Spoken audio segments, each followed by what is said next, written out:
یہ حضور غوث پاک کی شان ہے، یہ آپ کی ولایت کا مرتبہ ہے۔ آپ کی بارگاہ میں دو بزرگ رہا کرتے تھے، ایک جوتی سیدھی کیا کرتے تھے، چپلوں کو سیدھی کیا کرتے تھے، اور ایک لوٹے میں پانی لے کر کے وضو کرایا کرتے تھے۔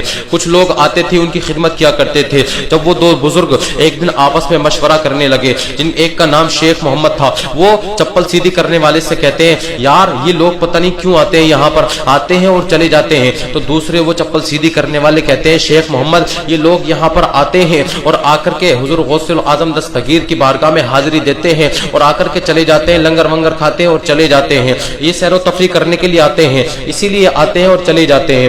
حضور غوث اعظم دستگیر کی بارگاہ میں رہنے والے شیخ محمد کہتے ہیں یار ایک زمانہ ہو گیا، اب یہاں پڑے پڑے ہم بھی باہر سیر و تفریح کے لیے چلتے ہیں، میں بھی سیر و تفریح کے لیے جانا چاہتا ہوں۔ تو انہوں نے تو منع کر دیا، لیکن دوسرے دن جب دو کتب آئے تو آنے کے بعد میں جب انہوں نے حضور غوث اعظم دستگیر کی بارگاہ میں حاضری دی اور جب وہ جانے لگے تو یہ شیخ محمد ان سے کہنے لگے کہ مجھے بھی اپنے ساتھ سیر و تفریح کے لیے لے چلو۔ تو جب یہ ان کے ساتھ چل دیے تو یہ جنگل میں پہنچے، جب چلتے چلتے 24 گھنٹے ہو گئے تو بھوک لگنے لگی۔ اب حضور غوث اعظم دستگیر کی بارگاہ میں تو بہت نازوں کے ساتھ میں پلتے تھے، بہت نزاکت کے ساتھ میں پلتے تھے، وہاں تو کھانے کو بھی ملا کرتا تھا، وہاں تو سونے کو بھی ملا کرتا تھا، ہر چیز کا آرام تھا۔ لیکن جب یہ چل رہے تھے 24 گھنٹے ہوئے تو کہنے لگے یار بھوک لگ رہی ہے، کھانا تو کھلاؤ، بہت تیز بھوک لگ رہی ہے، کچھ کھانا تو دو، کھانے کا تو انتظام کرو۔ تو ان میں سے ایک کتب نے مصلی بچھایا اور مصلی بچھا کر کے 2 رکعت نماز پڑھی اور 2 رکعت نماز پڑھ کر کے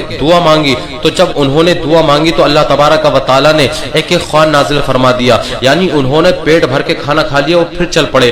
پھر جب چل پڑے تو پھر 24 گھنٹے ہوئے، جب 24 گھنٹے ہوئے تو پھر جب کھانا کھایا تھا تو پھر انہیں نیند آنے لگی، پھر کہنے لگے یار سونے کا تو انتظام کرو، نیند آ رہی ہے۔ حضور غوث اعظم دستگیر کی بارگاہ میں تو سونے بھی ملا کرتا تھا، اب یہاں تو چل ہی رہے ہیں۔ وہ کہنے لگے نہیں ہم سیر و تفریح کے لیے نکلے ہیں تو ہمیں سونا نہیں ہوتا ہے، ہمیں چلنا ہی چلنا رہتا ہے، اب چلتے رہو۔ پھر جب 24 گھنٹے گزرے تو پھر بھوک لگنے لگی، تو پھر کہنے لگے یار بھوک لگنے لگی ہے، کچھ کھانے کا انتظام کرو۔ دوسرے والے کتب نے مصلی بچھایا، 2 رکعت نماز پڑھی اور دعا مانگی، اللہ تبارک و تعالی نے کھانا نازل فرمایا۔ تو جب کھانا اترا تو پھر انہوں نے پیٹ بھر کے کھایا، پھر چلنے لگے۔ پھر جب چلتے چلتے 24 گھنٹے گزر گئے تو پھر بھوک لگنے لگی، پھر کہنے لگے یار کھانے کا تو انتظام کرو، پھر بھوک لگنے لگی ہے۔ تو پھر وہ کہنے لگے ہمارا اصول ہے کہ ہم جب سیر و تفریح کے لیے نکلتے ہیں تو ہم ایک ایک بار ہی دعا مانگتے ہیں اور ایک ایک بار ہی کھانا کھا لیا کرتے ہیں، جب کھانا آ جاتا ہے تو کھا لیا کرتے ہیں۔ اب ہمارا یہ اصول ہے، اب تمہاری باری ہے، اب تمہارا نمبر ہے، یا تو تم دعا کرو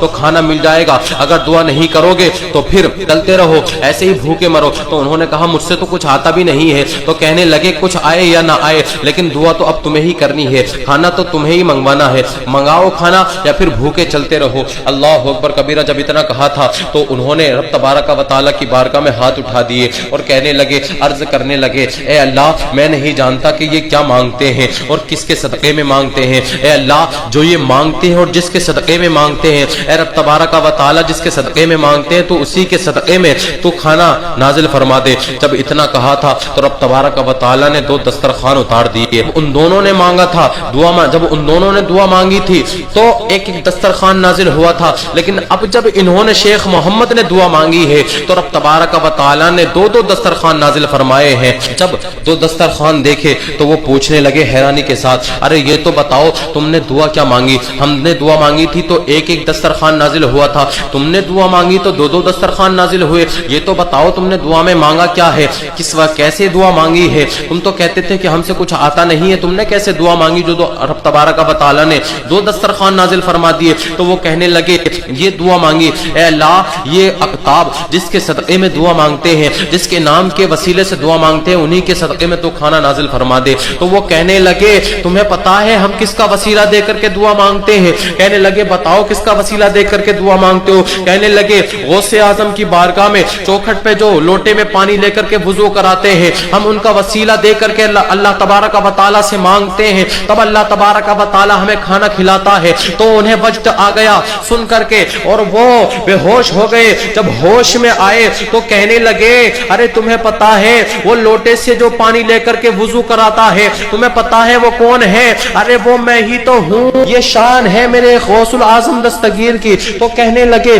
میں کہاں آ گیا، یہ دیکھو میرے غوث اعظم کی شان کیا ہے، آپ کی بارگاہ میں رہنے والا جو لوٹے میں پانی لے کر کے وضو کراتا تھا، اب اس کے صدقے میں اقطاب بھی اپنے لیے دعا مانگتے ہیں، اس کے نام کا وسیلہ دے کر کے اقطاب بھی دعا مانگتے ہیں۔ رب تبارک و تعالی جن کے نام سے خوان نازل فرماتا ہے، یہ غوث اعظم دستگیر کی شان ہے کہ جن کے نام کا وسیلہ دے کر کے اقطاب بھی دعا مانگتے ہیں، جس فقیر کا نام لے کر کے اقطاب بھی دعا مانگتے ہیں جس کے وسیلے سے، یہ ان کی شان کا عالم ہے۔ ارے جب غوث الاعظم دستگیر کی چوکھٹ پہ رہنے والے ایک فقیر کی شان کا یہ عالم ہے تو پھر اندازہ لگاؤ میرے غوث الاعظم پیران پیر کی شان کا عالم کیا